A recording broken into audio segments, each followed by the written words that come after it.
মাল সব ঠিকঠাক আছে তো? মাল একদম ঠিকঠাক আছে, কোনো অসুবিধা নাই। আচ্ছা ঠিক আছে, সাবধানে নামাও। চাচা, আমাদের ভাড়াটা? তোমরা খাওয়া দাওয়া করে তারপরে যাবে। না চাচা, খাওয়া দাওয়া করবো না, হ্যাঁ আমাদের বাড়ি অনেক দূর, লেট হয়ে যাবে। কোথায় বাড়ি তোমাদের? সন্ন্যাসীডাঙ্গা। সে তো অনেক দূর। হ্যাঁ। আচ্ছা ঠিক আছে। আচ্ছা, আপনি মনে হয় ভুলে 500 টাকা বেশি দিয়েছেন। ওটা ভুলে দিইনি, আজ আমার একমাত্র মেয়ের বিয়ে, তাই খুশি হয়ে তোমাকে দিয়েছি। ঠিক আছে চাচা, আসি তাহলে। চাচা চাচা, সালমাকে বাড়িতে কোথাও খুঁজে পাওয়া যাচ্ছে না। কি বলছিস তুই? হ্যাঁ আমি ঠিকই বলছি। চ চ চ। শুনলি তো কি বললো?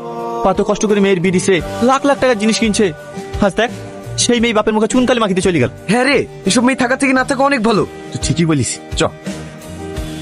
তুই তিরপলটা কোথা? টনি, কিরা কি হলো? গাড়িতে একটা মেয়ে। তুমি ও তার মানে একটু আগে আমার যে বাড়িতে সামাল আমি দেখলাম না, তুমি কি সেই বাড়ি মেয়ে? হ্যাঁ। না আমার শিগগিরই।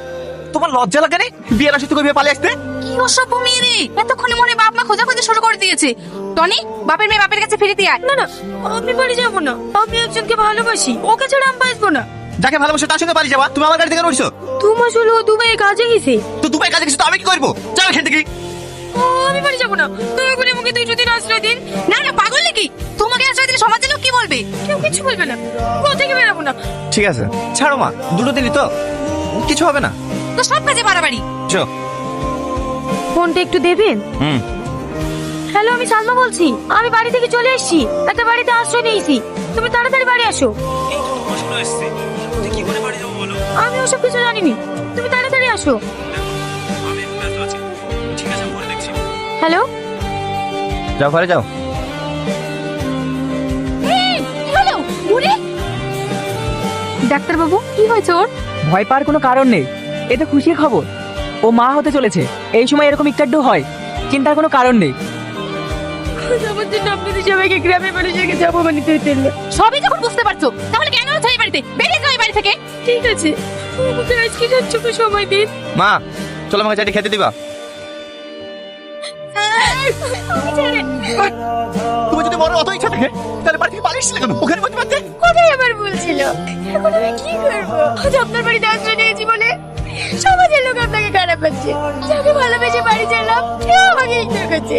আপনার কাছে যে ফিরে যাবো সে মুখটুকু আমার নাই। এবার আপনিই বলেন, আমার কি মরা ছাড়া আর কোনো উপায় আছে? দেখো, মরে গিয়ে সবকিছু সমাধান হয় না, তোমাকে বাঁচতে হবে। নিজের জন্য হয়তো পারি, সন্তানের জন্য তোমাকে বাঁচতে হবে। আর হ্যাঁ, তুমি আমার বাড়িতে থাকবা যতদিন না তোমার বাড়ির বাড়ি আসে। সমাজের লোক কে কি বললো না বললো সেটা তোমাকে দেখতে হবে না, সেটা আমি দেখে নেবো। চলো বাড়ি চলো।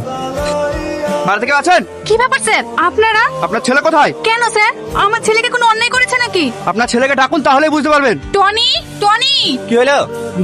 স্যার, এই ছেলেটাই আমার মেয়েকে ভুগে ভাগে নিয়ে পালিয়ে এসছে। না স্যার, ও নিজের ইচ্ছা আমার সাথে এসছে। বল যে মেয়েটাকে ভাগিয়ে নিচ্ছে সে মেয়েটা কোথায়? আপনি বিশ্বাস করেন আমি সত্যি কথাই বলছি। আমার মেয়ে কথা।